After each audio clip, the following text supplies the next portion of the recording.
সারা জীবন যদি আরাম করিয়া যায়, কোটিপতি হই, আরো বড় বড় সম্পত্তির মালিক হই, বড় মন্ত্রী হই যায়, বড় দেশের বাদশা হই যায়, তবুও কোনো হামা রাখতো নাই। চোখ মুজার লগে লগে সব শেষ হয়ে যায়। দুনিয়ার আরাম সুখ শান্তি ইটা সব শেষ হয়ে যাইব। কষ্ট যাই না চিন্তান, কষ্টও শেষ। আরামে যাই না চিন্তান, আরামও শেষ। আর যদি দুজখও যায়, তাহলে তো যে কষ্ট আরম্ভ হইব, এই কষ্ট আর কোনোদিন শেষ নাই, শেষ হইতে নাই। আমরা সবর এই কথা মোটামুটি ভাবে জানা আছে। দুজখর আগুন, যে আগুনের মধ্যে মানুষরে জ্বালানি হইব। আল্লাহ এমন এক জেলখানা বানাই তৈছেন, দুনিয়ায় তিলা জেলখানা নাই।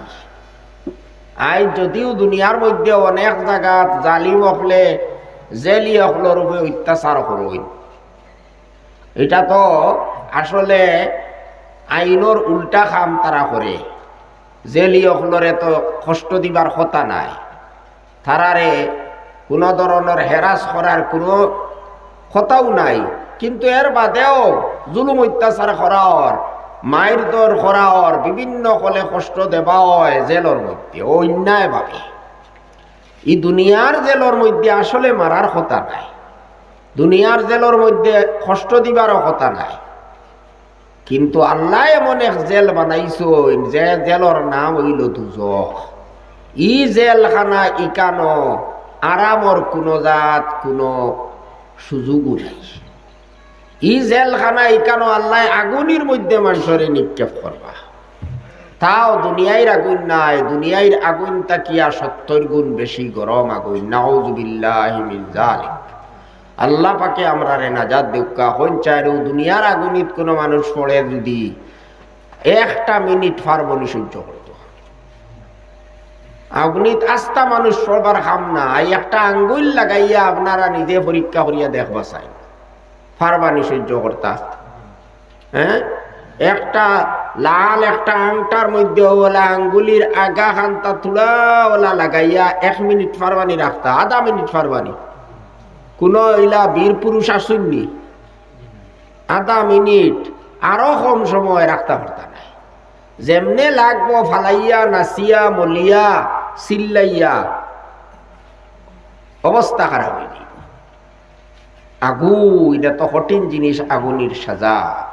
আর আল্লাহ পাকে একবার নাই বারবার বারবার আল্লাহ তাআলা বয়ে দেখাইতরা, আল্লাহ পাকে সতর্ক হতরা। আল্লাহ পাকে আমরা ইমানদার হলরে ডাকিয়া হইতরা, কু আনফুসাকুম ওয়া আহলিকুম নারা। হে ইমানদার হল, যারা কলিমা পড়ি লইছো, কলিমা পড়ি লইছো, ঠিক আছে, বহুত বড় নিয়ামত পাই লইছো। এটা বিরাট বড় সৌভাগ্য, যারারে আল্লাহ পাকে তৌফিক দিলাইছেন কলিমা পড়ার। এটা আল্লাহর ফয়সালা, আল্লাহর দেওয়া, আল্লাহর দান। কোনো কিচ্ছু তো হোক না আপনার কাছে, আপনি গরিব থাকি গরিব, কোনো বাধা নাই। কিন্তু যদি আল্লাহ পাকে আপনার ঈমান দিলাইন, তে সব থেকে বড় সম্পদ আল্লাহ আপনারে দিলেইছেন। আলহামদুলিল্লাহ। মা বাপ মুসলমান তাহার উসিলায় আল্লাহ পাকে আমরারে কলিমা পড়িবার সুযোগ দিছেন, আমরা কলিমা পড়িয়া মুসলমান হইছি। এটা আমরার বিরাট বড় সৌভাগ্য। দেখুন, আল্লাহর যদি মায়া থাকতো না, আমরা ঈমান আনতে পারলাম না হয়, মুসলমান হইতে পারলাম না হয়। আমরা এতে যত খুশি করি না কেন কম হইব। নবীজির দেশ থাকি আমরার দেশ হয় 1000 কিলোমিটার দূরে। নবীজির জবানাত তাকিয়া 100 বছর পরে আমরা আইছি। আজ দুনিয়ার মধ্যে কোটি কোটি মানুষ, কিন্তু এরার মধ্যে তাকিয়া একেবারে সামান্য মানুষরে আল্লাহ পাকে, বিশেষ করিয়া আমরার মতো দূর দেশের মানুষরে আল্লাহ পাকে কলিমা পড়িয়া মুসলমান হওয়ার তৌফিক দিছেন। আলহামদুলিল্লাহ। এই নিয়ামতর শুকরিয়া আমরা আদায় করার দরকার, ফল জরুরি। আমরা তো খালি মনে করি টেকা বেশ করি পাইলে আল্লাহর নিয়ামত পাইছি শুকরিয়া আদায় করতাম, বালা করি খাবাইলে শুকরিয়া আদায় করতাম, মাছ দিয়া মাংস দিয়ে খাবাইলে তো আলহামদুলিল্লাহ, নিরামিষ খাইলে আর আলহামদুলিল্লাহ নাই। ভাই যারা খানি বাইতরা না, উপাস মতরা, তারার কাছে গিয়া জিজ্ঞা খানির কদর কত হয়। মাছও লাগে না, মাংসও লাগে না, তারারে যদি সামান্য একটু ভাত লবণ দি দিলাই, তে তারা এটারে কত বড় নিয়ামত মনে করব।